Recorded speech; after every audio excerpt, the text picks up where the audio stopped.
આપણો પદ્મારામ ठीक ही थो वो आकर के हैंग ही करता कांग्रेस बीजेपी एक तीसरी पार्टी और है हमारे अशोक गहलोत जी ने प्रायोजित पार्टी है भैया अशोक जी हमारी पार्टी की उनकी मदद करनी तो सीधी हमारी मदद करो कांग्रेस पार्टी में मदद करो तीसरी जगह वहां पर वो विरोध और विवाद तीसरी जगह उस दिशा के ऊपर ही उत्पन्न होगा वो सामंजस्य तीसरे माध्यम से उत्पन्न नहीं होगा नहीं तो आप देख लेना जब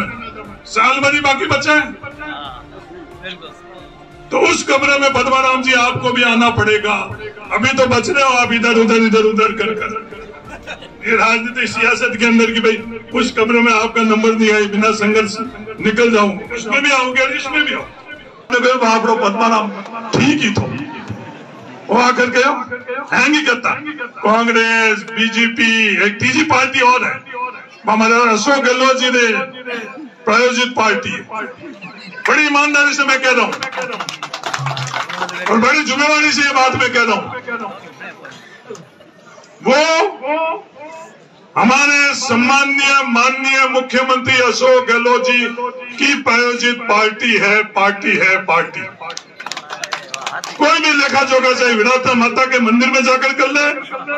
चाहे खेमे बाबा के मंदिर में जाकर कर ले और कोई ईमानदारी से इसका लेखा जोखा करना चाहे तो कर ले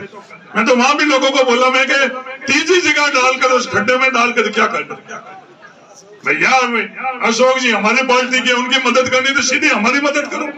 कांग्रेस पार्टी में मदद करो तीसरी जगह वहां पर वो विरोध और विवाद तीसरी जगह उस दिशा के ऊपर ही उत्पन्न होगा वो सामंजस्य तीसरे माध्यम से उत्पन्न नहीं होगा तो मैंने बात जहां से शुरू करी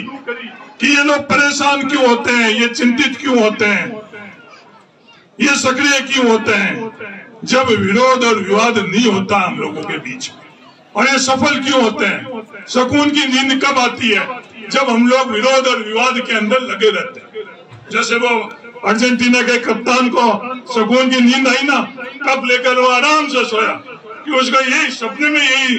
था कि कभी एक दिन ऐसा आएगा वर्ल्ड कप का कब लेकर तो उसकी नींद उस दिन बड़ी सुकून में जब तक हम विरोध और विवाद में चलते रहेंगे तो उन लोगों को सुकून आता रहेगा और जिस दिन विरोध और विवाद के अंदर अपन लोग नहीं तब उनको सुकून नहीं आएगा तो पद्माराम चाहे नर्मदा से पानी लेकर आ जाए पद्माराम जी के लिए खेमाराम जी कितनी बात आप कर लो आखिर में जब लेखा जोखा करना पड़ेगा तो वही विरोध और विवाद वाले बातें आएगी उस बातों के अंदर ये पद्माराम भी पिछ लीजिएगा ये बड़ी ईमानदारी से मैं बात कर रहा हूँ नहीं तो आप देख लेना जब साल भर ही बाकी बचा है तो उस कमरे में पद्माराम जी आपको भी आना पड़ेगा अभी तो बच रहे हो आप इधर उधर कर ये राजनीतिक सियासत के अंदर की भाई उस कमरे में आपका नंबर नहीं आई बिना संघर्ष निकल जाऊंगा उसमें भी आओगे और इसमें भी आओ आना उसमें भी आपको पड़ेगा वो आना इसलिए पड़ेगा क्योंकि हम लोगों का जो पैमाना है वो पैमाना ही कहीं ना कहीं हम लोग तय और कोई करता है लागू हमारे माध्यम से होता है हमें पता ही नहीं चलता कि हमारे माध्यम से लागू हो रहा है ये भी बड़ी जिम्मेवारी से बात कर रहा हूँ तय जयपुर दिल्ली में और कोई ताकतें करती है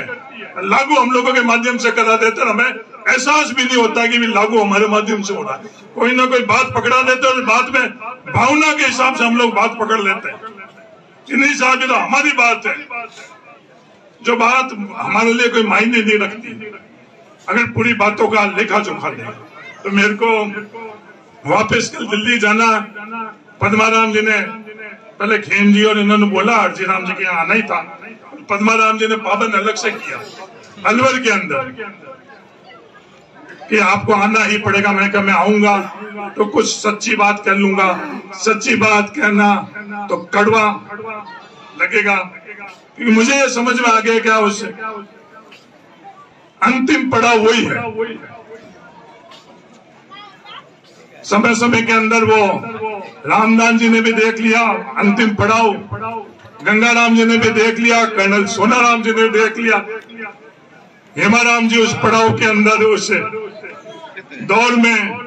चल रहे हैं तो हरीश चौधरी इतना कोई समझदार और ताकतवर नहीं है इस अंतिम पड़ाव से हरीश चौधरी बच सके, तो संघर्ष करते करते उस जगह पहुंचे, या तो डर से उस संघर्ष में नहीं पहुंचे, तय सिर्फ हरीश चौधरी को ये करना है। इनसे ज्यादा योग्य, इससे ज्यादा समझदार मैं नहीं। तो मैंने ये तय किया कि वो संघर्ष करते करते उस जगह पहुंचना ठीक है, होना है वो तो होगा ही होगा। तो मेरे आगे एक दिन था, छोटा सा खेत है भाई, तू पहले तो बाड़मेर जैसलमेर पूरा था, तो अपनी खुद का खेत, दाढ़ी तो बचानी पड़ती। अकबर ने बीरबल से पूछा कि तेरी दाढ़ी में आग लगे और मेरी दाढ़ी में आग लगे, बीरबल बोल क्या करेगा? तो बीरबल ने बोला, जा बना, कहा आपकी बेशकीमती दाढ़ी और कहा मेरे नाजीज की हल्की फुल्की दाढ़ी। ये कोई सवाल ही नहीं उठता है। अकबर ने बोला, ना इधर उधर की बात नहीं कर, सीधे उत्तर दे, क्या करेगा? तो बीरबल ने कहा, साहब जा बना, पहले मेरी हल्की फुल्की दाढ़ी है, इसके चप्पल के देकर बुझाऊंगा, फिर बेशकीमती दाढ़ी आपका। इसलिए बाइतू में भी, मेरे चित्तर के पार में भी कार्यक्रम है, वो जल्दबाजी है, वरना मैं और यहाँ की जो बातें जो हम लोगों के साथ हो रहा है वो परिवार के अंदर और बताऊंगा। अगली बार कहीं पद्माराम जी चौटन बुलाएंगे तब बाकी सब बातों का खुलासा और करेंगे कि क्या क्या चीजें हो रही है इस व्यवस्था में। आप सब लोगों ने बुलाया, उसके लिए तहे दिल से धन्यवाद। अंत में जागृत रहेंगे तो आगे बढ़ेंगे, और जागृत नहीं रहेंगे तो सपने लेने छोड़ दो, किसानों सपने लेने छोड़ दो, ये घर की बात है। धन्यवाद, जय हिंद।